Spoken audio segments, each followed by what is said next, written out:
Bonjour à toutes et à tous et bienvenue au Cryptos Technical Briefing, chers amis, bienvenue mardi 29 avril 2025, j'espère que vous allez bien. Bitcoin, je vous donne mon scénario en temps et en prix, allez, jusqu'à quand? 2030, 1 million de dollars et ça prendra 4-5 ans, non je déconne. Bon allez, je vous donne mon scénario, enfin 1 million de dollars j'y crois, enfin pas cette année quoi. Mais oui, quoi je dis ça, en plus je disais ça un peu comme ça au hasard, mais le million de dollars sur ce cycle c'est mort, c'est mort, archi mort. Sur le cycle prochain, celui qui sera lié au halving 2028, peut-être, et encore, pas sûr, peut-être sur le halving 2032. Bon, en tout cas, vous avez toutes et tous intérêt à garder vos BTC au moins 10 ans. Mais revenons à l'immédiat. Dans cette nouvelle édition du Cryptos Technical Briefing, je vais vous partager mon scénario en temps et en prix. Levé de la victoire. Car nous sommes sortis de la panade avec ce beau rebond du cours de Bitcoin depuis les 76 000 dollars. J'ai toujours défendu le fait que le cycle n'était pas terminé. Et j'entrevois le bout du tunnel. Et j'eus raison de m'accrocher. Certains disaient que je m'obstinais. Et peut-être que l'obstination sera payante. Mais encore une fois, nous ferons le bilan au dernier trimestre de l'année. Alors, semaine explosive sur le plan des fondamentaux. Et donc dans cette vidéo, oui, donc je vous donne mon scénario en temps et en prix, c'est-à-dire mon scénario jusqu'à début juillet et l'objectif de cours en prix. Donc d'ici le début du mois de juillet, je vise le prix de... Vous allez le découvrir si vous êtes gentil et que vous allez au bout de la vidéo. Et si vous êtes impatient, j'ai tout chapitré, donc vous pouvez aller directement là où ça vous intéresse. Mais restez avec moi, c'est cool, on discute, on est bien là, tranquillou. Bon, c'est le matin, donc petit café, pas petite bière, mais si j'enregistrais le CTB à l'heure d'apéritif, un vendredi soir par exemple, on serait là, tranquille, à trinquer avec un bon verre de Prosecco par exemple.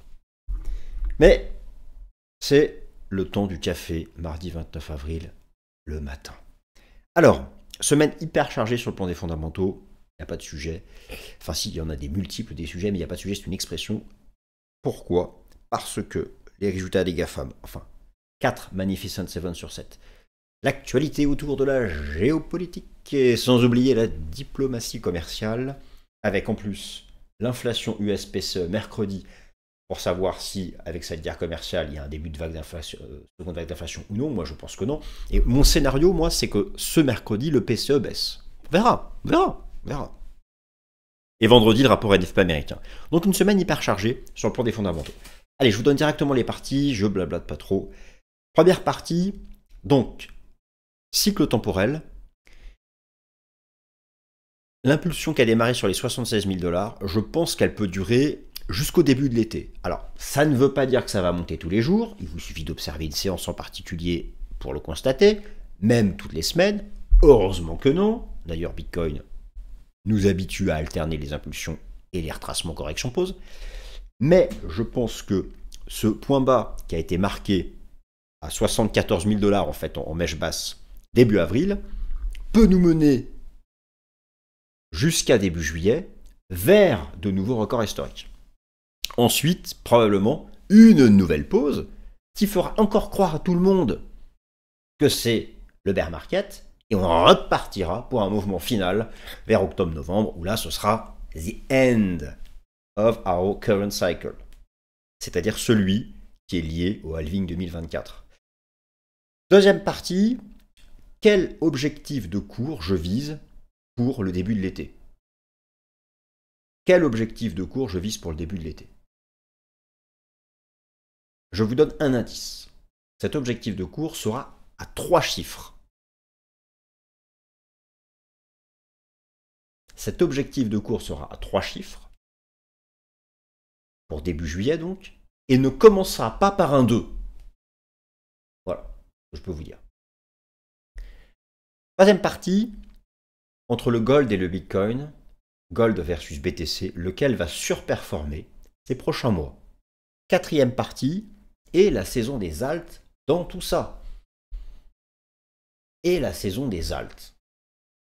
Alors, Depuis le début du cycle, il y a déjà eu 2 mini-saisons, mais tellement rapides, et puis à chaque fois on est revenu à la case départ. Est-ce qu'on se refait un truc de ce type-là? On va en parler.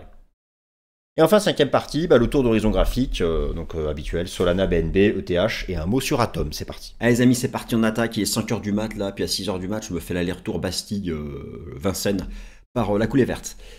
Alors go, donc oui, cycle temporel, une impulsion jusqu'à fin juin. Alors alors effectivement déjà, on peut rappeler que le mois d'avril de BTC est intéressant, il se termine là dans 2 jours, plus 14%. Ce qui est assez intéressant, c'est que nous sommes en accord avec cette saisonnalité. Donc, alors ça, ce sont vraiment les datas depuis le début de l'histoire du BTC, avec 4 mois vraiment performants en moyenne, octobre, novembre, avril, mai. C'est vrai que nous avons eu sur ce cycle, la dernière année, octobre, novembre performant, donc ça c'était fin 2024. Et là nous avons donc un bon mois d'avril, et donc voilà, on peut attendre. C'est vrai que cette statistique contredit l'adage Sell in May and Go Away. C'est pas parce que ça va, imaginons que ça drop 1er, 2, 3 mai, que ça va s'effondrer au mois de mai. Moi je pense qu'on va avoir un bon mois de mai, en fait, qu'on peut avoir, même si comme d'habitude il y aura des retracements, ça peut très bien revenir retest 88, 90K, donc c'est vraiment le niveau à tenir. Mais je pense qu'on peut avoir d'un point de vue temporel une impulsion jusqu'au début de l'été. Donc ça, c'est le premier aspect des choses. Le second aspect des choses qui me semble intéressant, c'est la corrélation positive qui se confirme avec le cycle de 2016.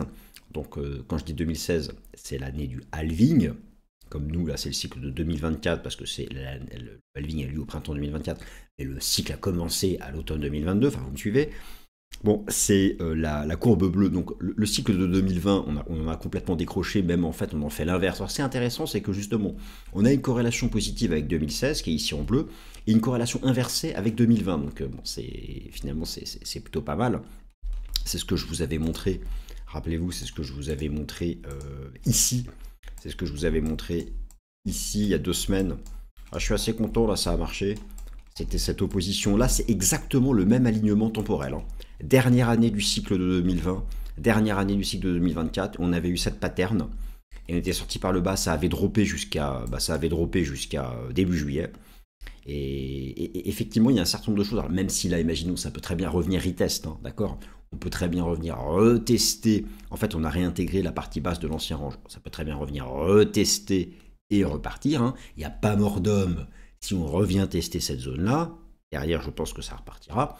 Mais effectivement, si on poursuit cette corrélation inverse en termes temporels avec le cycle de 2020, ça nous emmène jusqu'à début juillet. Si nous poursuivons la corrélation positive, cette fois-ci, avec la dernière année du cycle de 2016, donc vous voyez que ça nous emmène jusqu'à la mi-juin. Donc ça, ce sont des choses qui me paraissent intéressantes. Au passage, ce graphique nous rappelle que le cycle se termine en octobre-novembre prochain. Donc, mais là, je ne me projette pas sur octobre-novembre prochain. Je me projette sur cette impulsion qui a démarré depuis les 76K, 74K, je crois, au plus bas, 74,5, qui, comme d'habitude, verra une alternance d'impulsion de retracement. Donc, il y aura toujours des séances de baisse, il y aura des retracements, d'accord, donc, il ne faut pas paniquer dès qu'il y a une séance de baisse, dès qu'il y a 3 séances consécutives de baisse, s'il vous plaît, sinon, vous fermez votre compte. Ça ne sert à rien. Mais donc, je pense qu'il y a beaucoup de choses. Donc, il y a cette corrélation avec le cycle de 2016 qui peut nous envoyer jusqu'au début de l'été. Il y aura probablement ensuite un retracement. Et puis, notre cycle se termine donc en fin d'année. Donc, on a encore quelques mois. On a 6 mois devant nous. Et puis, donc, cette corrélation positive avec la dernière année du cycle dit de 2016. Et puis, je trouve que ça correspond bien avec les enseignements temporels. Donc là, je suis vraiment sur l'aspect temporel de cet alignement avec un décalage entre le cours du Bitcoin et l'offre monétaire mondiale. Donc l'offre monétaire mondiale qui est l'agrégation des M2 de tous les pays. Le M2, c'est la masse monétaire. Bon, le M2, c'est quoi? C'est les billets, les pièces en circulation. C'est tous vos comptes courants plus tous les comptes épargne. Voilà. Vraiment ce qui est hyper liquide. Livret A, patati patata, d'accord? Et lorsque c'est une épargne à plus long terme, ça sort de M2, ce sont des agrégats supérieurs. Et là, c'est vraiment la liquidité disponible. Donc, et là, ça nous envoie, vous voyez, jusqu'au 8 juillet.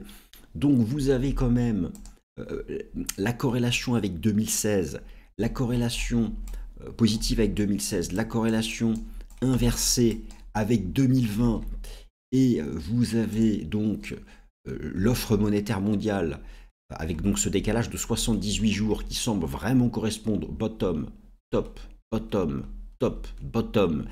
Donc le décalage de 78 jours semble être vraiment celui qui est le plus percutant. Donc c'est ici que vous le modifiez. Hein. Voilà comment s'appelle l'indice sur TradingView. Tout cela nous emmène, alors ça nous emmène début juillet. Vous voyez qu'il y aura régulièrement des phases de retracement. Là, il y a tout à fait la place. Hein. Ça peut très bien revenir retester et repartir, d'accord? Mais voilà, d'un point de vue temporel, nous avons des choses qui nous emmènent donc jusqu'à fin juin, début juillet. Alors, mon objectif de cours pour fin juin, début juillet. Alors, plusieurs choses. Alors, déjà, reprenons la base. En fait, comment dire? Rappelez-vous le débat hein, que je vous proposais. En fait, le débat, il était de savoir, sommes-nous dans une vague 5? Donc ça, c'était déjà ici. C'était exactement le même discours que je vous livrais ici dans ce gros range de 2024. Sommes-nous dans une vague 5 ou sommes-nous dans une grande 3? Alors, la première hypothèse, nous sommes toujours en train de construire la vague 5, c'est le scénario le plus pessimiste, entre guillemets. Ce sont les objectifs de cours les moins ambitieux. Et bien sûr, les objectifs de cours les plus ambitieux sont que nous serions que dans une grande 3, parce que s'il y a une grande 3, derrière il y a une 4, et puis il y aura une grande 5 finale. Ça, c'est pour ceux qui visent 200K, quoi. Forcément. Alors, plusieurs choses. Moi, je ne vais pas me projeter sur la fin du cycle. Hein. Je vais simplement rester, en fait, calibré sur les enseignements temporels que je viens de vous donner, donc ce qui nous emmène fin juin, début juillet. Et donc, en partant déjà sur un décompte de vague 5, j'ai ici deux extensions de Fibo. Alors, la première, en fait, projette 0,618 du bas de la 1 au top de la 3 au bas de la 4, et ça me donne du 128 000. Et la deuxième extension qui me donne du 145 000 projette une fois l'amplitude de la vague 3, sachant que la 3 n'est jamais la plus courte, mais bon, la 1 était déjà la plus courte. C'est bon. Donc, dans une hypothèse de vague 5, à l'intérieur de laquelle, mais il est où mon truc? À l'intérieur de laquelle, donc nous avons fait, ah oui, là, je suis bête, il est là, la 1, la sous 1, la sous 2. Là, attention, je suis en log, et là, je suis en arithmétique. Hein. On aurait fait la sous 1, la sous 2, la sous 3, la sous 4, la sous 5 de 5. Voilà, donc là, nous serions déjà dans la sous 3 de 5. Bon. Donc ça rend, je pense, comme objectif possible pour début juillet les 128 000 $. Ce qui est intéressant d'ailleurs, c'est que si on raisonne en termes de vague 3, donc de vague 3 à l'intérieur de laquelle, là, nous aurions fait la 1 de la 3, la 2 de la 3, la 3 de la 3, la 4 de la 3, ça a été cette consolidation de l'hiver, et nous serions dans la 5 de la 3. Je projette des objectifs théoriques, donc là je suis en échelle arithmétique. Je projette des targets théoriques de la vague 3, donc qui est une projection de ce que j'appellerais donc ici la vague 1, et ça me donne l'intervalle, mais en fait on trouve à peu près exactement le même, puisque ici c'est la même extension, entre 129K et les 143, 145K. En fait, j'ai projeté simplement des extensions de la 1 au bas de la 2. C'est comme ça qu'on calcule des targets de vague 3. Donc ce qui peut être crédible en lien avec cet alignement sur l'offre monétaire mondiale, et quand bien même d'abord on reviendrait retester 88-89, quand bien même d'abord on reviendrait retester 88-89, c'est vraiment le niveau à tenir, c'est le niveau au-dessus duquel on a réintégré dans ces ranges, au-dessus duquel on est repassé en phase bullish, eh bien il peut être crédible d'envisager d'aller chercher les 120, 128K pour le début du mois de juillet. Lorsque je regarde le Rainbow Charts, eh bien lui, il nous alors on a réintégré cette bande, c'est sympa, ça marche bien les cassures de bande à chaque fois. Hein. Et donc ça nous emmène à un petit 125K, donc c'est pas mal, c'est la bande supérieure. Ça correspond Le PE Cycle Indicator, nous avons réintégré la ligne jaune. Et lorsqu'on réintègre la ligne jaune, on vise la ligne verte. Ça donne du 150K. Bon, ça me paraît un peu ambitieux pour début juillet. Mais en tout cas, ça c'est intéressant d'avoir réintégré. Ça c'est vraiment un indicateur très connu de top de marché. Le pays, le pays truc machin bidule chouette. Parce que je l'ai mis aussi sur TradingView. Et donc lui, ça faisait partie des indicateurs qui nous disaient vraiment que le top n'était pas fait. Mais c'est possible que justement, il intervienne vers les 140-150K. Mais bon, ça on verra bien d'ici la fin de... Voilà, alors, bon, ça, alors, maintenant à plus court terme, le marché a bien pumpé. Vous voyez bien qu'on bloque sous cette résistance des 95K. C'était le point de décrochage ici de fin février. Il y a carrément la place pour revenir faire un petit retracement. Les moyennes mobiles, il faut les attendre. Il ne faut pas aller trop vite. Il faut attendre les moyennes mobiles. Elles se sont toutes retournées à la hausse. Elles ont repris une pente haussière. Voilà, il faut qu'elles remontent. On a maintenant un gros support, c'est la MM200. Voilà, le niveau à tenir, c'est 88-89. Si ça devait faire ça et ça, c'est pas grave, d'accord, hein, c'est même tout à fait possible.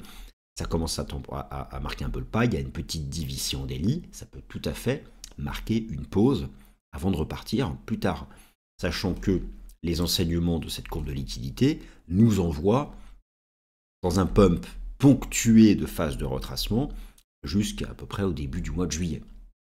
Donc là, nous sommes le 29 avril, donc aller chercher les 120-130K, si c'est début juillet, et que nous sommes le 29 avril, il y a la place pour beaucoup de rythmes de marché différents, et notamment des retests de support. Retester un support ne signifie pas que ça y est, c'est la fin du monde, et qu'en fait, bah voilà. Alors, j'aime bien aussi le Golden Ratio Multiplier, puisque depuis le début du cycle, on a bien tenu cette ligne de soutien. C'est vraiment une des constantes depuis le début du cycle. Et le fait d'avoir rebondi dessus, ici début juillet, c'était les 76K, et ça nous donne du 124K. Donc voilà, je trouve que cette zone des 120-125, c'est une zone de prix que l'on retrouve un peu partout. Et qui peut être crédible pour le début du mois de juillet. Alors, Gold versus Bitcoin. Qui va surperformer ces prochaines semaines? Alors déjà, c'est intéressant de rappeler où est-ce que nous sommes. Le gold, lui, commence à s'essouffler. Le machin est en surachat massif. Bon, il n'a pas fait de renversement baissier pour le moment, mais vraiment c'est suracheté. Vraiment, on est beaucoup plus proche du haut de cycle que du début de cycle. Pour rappeler qu'actuellement, le gold capitalise 22 000 milliards de dollars. Donc, ce qu'il faut savoir, c'est que le PIB de la Chine, ça doit être 20 000 milliards de dollars. Celui des États-Unis, 27 000 milliards de dollars. Donc, nous ne sommes vraiment pas loin. Bitcoin occupe la 7e position avec 1800 milliards de dollars. Donc, alors déjà, le fait ici d'avoir eu, depuis le début du mois d'avril, un rebond du cours du BTC, d'ailleurs, hein, c'était le pullback ici était magnifique, ça nous l'avions vu ensemble, a permis à ce petit saligo de reprendre la 7e position. Et notez qu'en fait, assez rapidement, s'il devait revenir sur son record historique, le machin va se retrouver dans le top 3, top 4 mondial en termes de capitalisation boursière. Mais effectivement, alors ne rêvez pas, je sais que Bitcoin, l'or numérique, digital gold, etc., ne rêvez pas, le digital gold ne va pas rejoindre le gold sur ce cycle. Impossible. C'est impossible. Bon, tout est possible, mais ça me paraît impossible sur ce cycle. Alors quand est-ce qu'on pourrait envisager qu'un jour, le digital gold rejoigne le gold? Vous avez le cycle qui sera lié au halving de 2028, et puis ensuite le cycle qui sera lié au halving de 2032. Donc je pense que ça me paraît crédible sur le cycle lié au halving de 2032. Donc ça rappelle à quel point, quand on investit sur Bitcoin, il faut penser au temps long. Et d'ailleurs, lorsqu'on pense au temps long et qu'on a investi sur Bitcoin, et qu'on est dans une un positionnement de temps long, on n'a pas de stress, on est complètement serein. Et si on est dans un positionnement de day trading des alts et qu'on se fait arracher la gueule à chaque fois, on n'est pas serein. Vous comprenez pourquoi?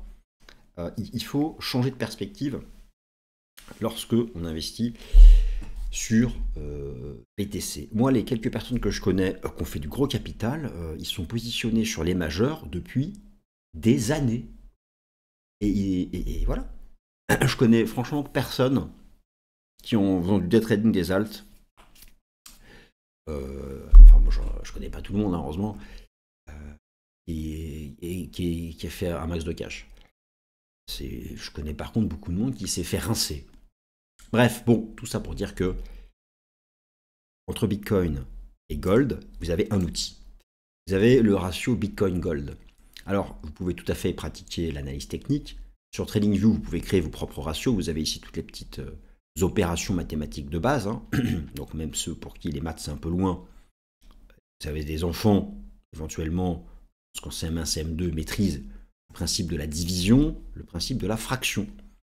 Donc, un numérateur sur un dénominateur. Bitcoin sur Gold. Ça vous crée une courbe. Si cette courbe est haussière, le numérateur surperforme et inversement. Et là, vous avez donc l'analyse technique appliquée au ratio Bitcoin-Gold et vous constatez que nous avons un beau canal haussier. Et d'ailleurs, nous nous sommes repris récemment, en données hebdomadaires, dans la partie basse de ce canal, soutenu en plus, renforcé par le Kumo Daily Weekly du système Ishimoku. Ça, c'est plutôt quelque chose. Alors, bien sûr, il faut tenir le support. Mais tant qu'on tient cette zone support, c'est un outil qui nous dit que ces prochaines semaines, ces 3-4 prochains mois, Bitcoin devrait faire mieux que le gold. Ça ne veut pas dire... Quand on dit que Bitcoin va faire mieux que le gold, les deux peuvent s'effondrer, mais Bitcoin moins vite. Vous comprenez? Et ça peut aussi dire que les deux vont monter, mais Bitcoin plus vite. Ou que l'un va rien faire et l'autre monter. C'est juste un différentiel. Mais Bitcoin, d'après l'analyse technique du ratio Bitcoin-Gold, aura un meilleur comportement relatif que le gold ces prochaines semaines. Ça, je surveille ce ratio, et là je trouve qu'il nous a donné un bon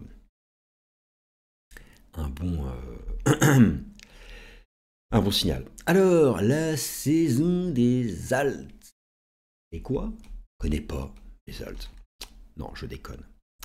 On n'y est pas pour l'instant, mais reste sur l'espoir. Alors, on n'y est pas parce qu'on n'y est pas du tout. Point final. Même si, bien sûr, beaucoup d'alts ont fait des bottoms, beaucoup d'alts se reprennent bien. Et vous suivez certainement beaucoup plus de jetons que moi, parce que moi, je ne me perds pas dans cette profondeur des alts. Mais il y a un certain nombre de baromètres. La saison des alts, enfin, en fait, il n'y en a eu qu'une seule. Il n'y en a eu qu'une seule. La vraie saison des alts, la seule qui a existé, c'était celle des 5 premiers mois de l'année 2021. L'effondrement de la dominance du Bitcoin. Et là, vous pouvez constater que la dominance du Bitcoin, elle est au plus haut. Alors, elle est revenue sous résistance. On se plaît à imaginer que ça peut diverger, vous voyez. Il suffirait d'une semaine de baisse, un peu comme on a eu ici en novembre, pour avoir une dive. Mais ça pousse encore. Va-t-on aller chercher le 78% de retracement de tout ça? Je ne sais pas. En tout cas, la dominance du BTC, elle est vraiment revenue ici sur son plus haut. Ça va être intéressant de voir. Alors, si ça passe, on ira chercher les 66% de dominance. Si ça rejette et qu'on valide une div, là, ça va devenir intéressant parce qu'on peut envisager que ça revienne au moins là. Et là, effectivement, il va y avoir, comme en fait, on a eu en novembre dernier, une mini saison des alts. Ça va durer 3 semaines. Dans les graphiques un peu de l'espoir des alts, vous avez toujours le ratio Others sur Bitcoin. Donc là, c'est comme le ratio Bitcoin-Gold. Hein. C'est le même principe. C'est un numérateur sur un dénominateur. Vous avez Others, c'est la profondeur des alts. C'est tout ce qu'il y a au-delà du top 10 en termes de market cap sur Bitcoin. Si la courbe est haussière, c'est les alts font mieux. Ça, c'était une saison des alts. Entre décembre 2020 et janvier 2022, grosso modo, les alts ont fait mieux que Bitcoin. Mais depuis, vous voyez que c'est le contraire. Et là, c'est vrai que ce ratio est revenu sur cette ligne de tendance. 1 point, 2 points, 3 points. Il y a une div aussi potentielle. Il n'y a pas encore d'impulsion. Et la div ne garantit pas qu'il y aura une impulsion. ça alerte. Attention, quelque chose se passe, mais la div peut-être qu'un ralentissement de la baisse, d'accord? Si on casse cette trendline et qu'on va chercher là, c'est que les alts, ça pas compliqué. Mais on n'a pas de signal encore. On n'a pas de signal ni sur la dominance, ni sur le ratio Others BTC. Alors, en bref, un mot donc sur... alors tous les jetons bien sûr vont suivre. Mais Solana, moi j'aime toujours le fait que Solana ait tenu la zone des 100. Ça continue de se reprendre, ça a bien rebondi. C'était 61,8 de retracement de tout ça. L'idée c'est pareil, hein, c'est comme Bitcoin, on a eu ici une première impulsion. Ça peut retracer un petit peu et repartir, chercher ici la moyenne mobile à 200 jours.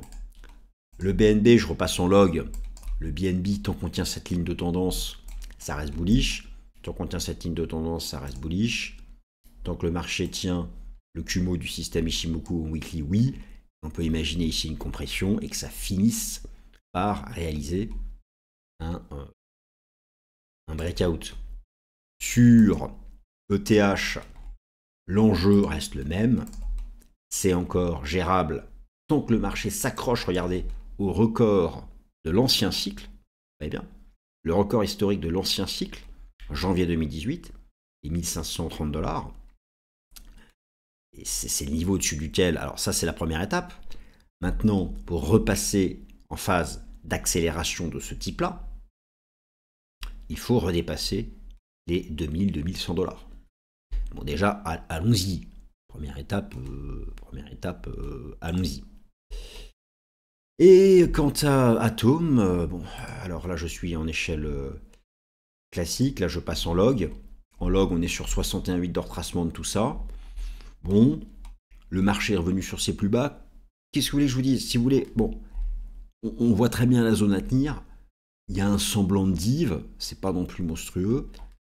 Il y a ce support-là qui tient. Ça ressemble, en daily, vous voyez, ça ressemble à la base qui avait été construite en septembre, octobre dernier, et le start avait été donné au dépassement des 5-10. On a ici une tentative de faire une base. Le start est identique. Bon. Donc pour croire au rebond de ce machin, il faut refaire sauter ici cette résistance. Voilà les amis, donc c'est ce que je pouvais vous livrer sur mon anticipation d'ici fin juillet. Bien sûr, il est impératif de tenir les 88K, de ne jamais repasser sous ce niveau et de ne jamais repasser sous la moyenne mobile à 200 jours pour que cette argumentation tienne la route. Merci à tous.